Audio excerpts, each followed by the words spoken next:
Sobrang kalungkutan niya pala ako dito. Dahil nga pala itinago na ni Papa Tampi yung mga pamorma ko. Dahil nga pala gala daw ako ng gala na hindi nagpapaalam. Dito nga pala hindi niyo na ba ako makikita nakaporma?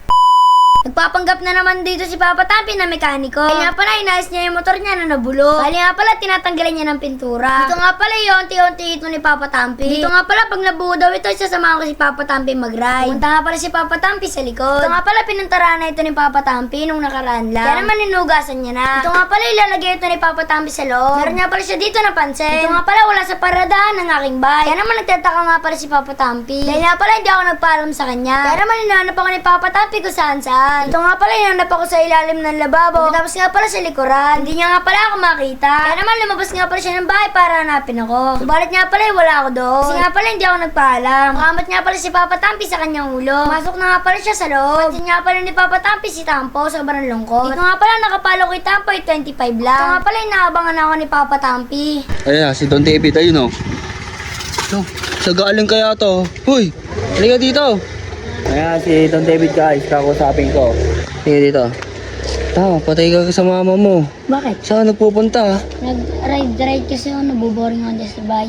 Nag-solo ride ka. May kasama ka. Saan kayo nagpunta? Mga malayo yung pinuntahan nyo yari ka sa mama mo. Hinahanap ka kanina pa. Pero tatanong ka mama mo kung magiging parusa mo. Tatanggapin mo ba ang magiging parusa mo? Ha?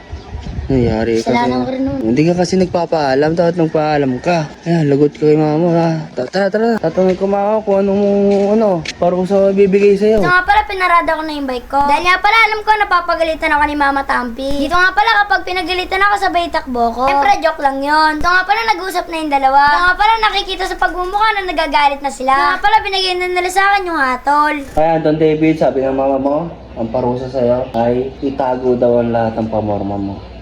Dito nga pala, nagsimula na ako maging malungkot. Malungkot na tugtog, pasok! Si Don David, batang makulit,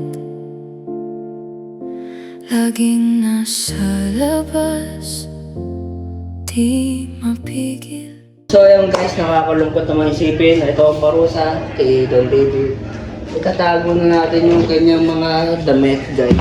Okay lang yan Don David. Pasok! Sad music!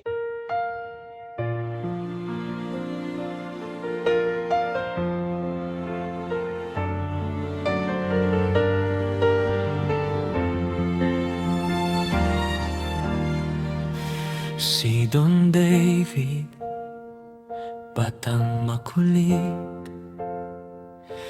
laging nasa labas. Babalutin na natin yung tape para sa Don David guys. Kalungkutan yan Don David. Hindi ka na makakaporma. Hindi ka na nga pala ng Stardy. Dahil wala ka ng pumorma. Alam ko na masakit. Pero sasabihin ko ang aking tula ay nakapagpanakit. Wow. Unang araw. Yan. Ay malungkot na si Don David ngayon. Dahil wala na siyang pamorma. Wala ka ng pamorma boy. Wala na. Puro ka na. Forma. Takas ka ng takas. Ngayon, hindi ka na makakatakas. Sobrang kalungkutan ng buhay. Ang pumorma, boy.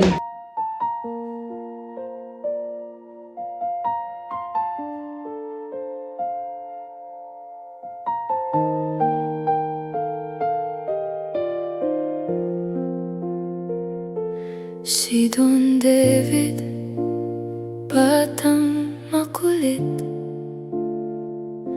laging nasa labas, di mapigil. Pag may tropa, tara agad. Kahit gabi na, siya'y lumalakad. Mama niya'y tawag ng tawag, pero phone niya'y naka-silent lang. Di niya iniisip ang kaba ng magulang na nag-aaral.